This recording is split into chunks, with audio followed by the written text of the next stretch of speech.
Dikisahkan, ada seorang ibu yang ingin bercerai dari suaminya. Lalu ia datang berdiskusi panjang dengan saya. Ibu berkata, "Mbah Mun, saya sudah tidak kuat dengan suami saya.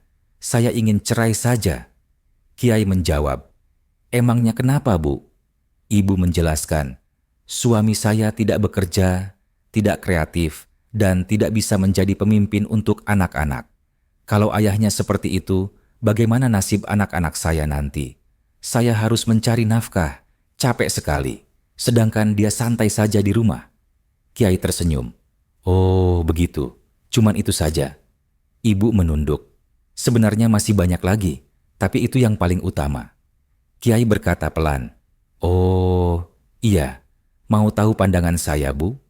Ibu menjawab, "Boleh, Mbah Mun." Kiai memberi perumpamaan. Begini, ibarat orang punya kulkas, tapi dipakai untuk lemari pakaian. Hasilnya pasti tidak memuaskan. Tidak muat banyak, tidak ada gantungan, tidak ada laci, tidak bisa dikunci, malah boros listrik. Itulah jika suatu produk dipakai tidak sesuai fungsinya.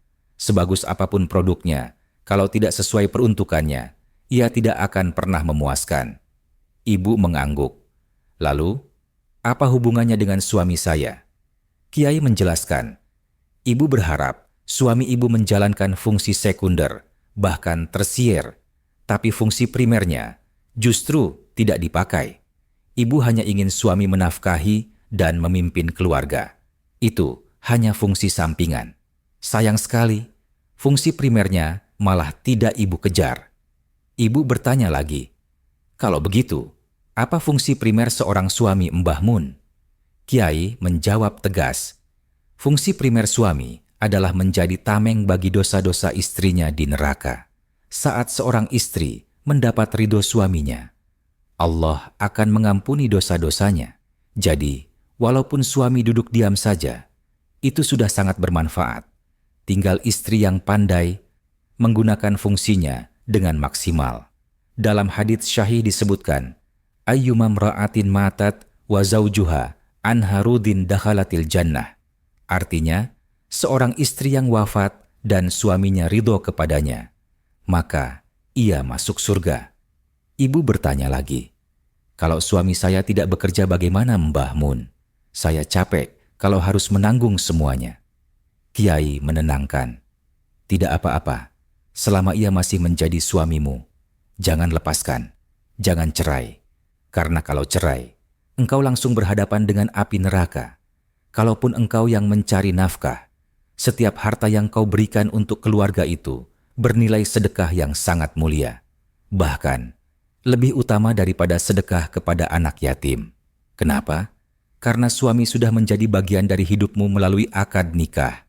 Sedekah untuk keluarga jauh lebih besar pahalanya." Ibu bertanya lagi, "Kalau suami zalim bagaimana? Bahkan KDRT?" Kiai menjawab, "Tidak apa-apa, semuanya akan kembali pada pelakunya. Suami akan menanggung akibat kezalimannya. Siksa Allah sangat pedih. Sementara engkau, fokuslah pada mencari ridhonya. Pernah dengar istri Fir'aun Asia? Walau disiksa bahkan dibunuh, Allah abadikan doanya di dalam Al-Quran. Ya Tuhanku, bangunkanlah untukku sebuah rumah di sisimu di surga. Selamatkan aku dari Fir'aun dan perbuatannya, serta dari kaum yang zalim. Kisah At-Tahrim 11. Ibu terharu. "Ya Allah, terima kasih Mbah Mun. Apa yang harus saya lakukan?" Kiai memberi solusi. "Coba lakukan ini selama 7 hari.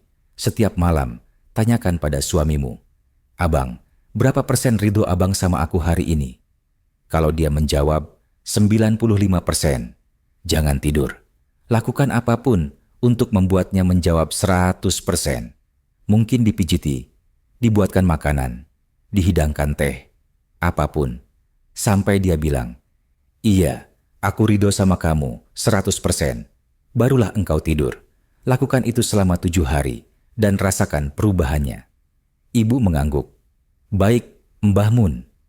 5 hari kemudian, ibu datang kembali dengan wajah berseri. "Mbah Mun, alhamdulillah, saya bahagia sekali. Suami saya sekarang mulai berinisiatif mencari pekerjaan. Bahkan mau mengantar saya kemana-mana. Saya ingin terus melakukan saran ini. Tidak hanya 7 hari, tapi selamanya. Kiai menjawab, boleh. Lakukan sampai salah satu dari kalian dipanggil Allah dengan husnul khotimah. Ibu menangis haru. Terima kasih, Mbah Mun. Kiai tersenyum. Sama-sama. Semoga Allah memuliakanmu dan suamimu. Wallahu a'lam bisyawab. Subhanallah, betapa besar kedudukan seorang suami. Ridho, suami bisa menjadi jalan menuju ampunan dan surga bagi seorang istri. Kisah KH. Maimun Zubair ini mengingatkan kita semua. Jangan pernah remehkan arti keridhoan. Ridho suami adalah ridho Allah. Dan ridho Allah adalah kunci kebahagiaan dunia dan akhirat. Kalau kisah ini bermanfaat untuk Anda, jangan lupa tekan tombol like, tulis pendapat Anda di kolom komentar, dan bagikan video ini agar semakin banyak orang yang mengambil hikmah.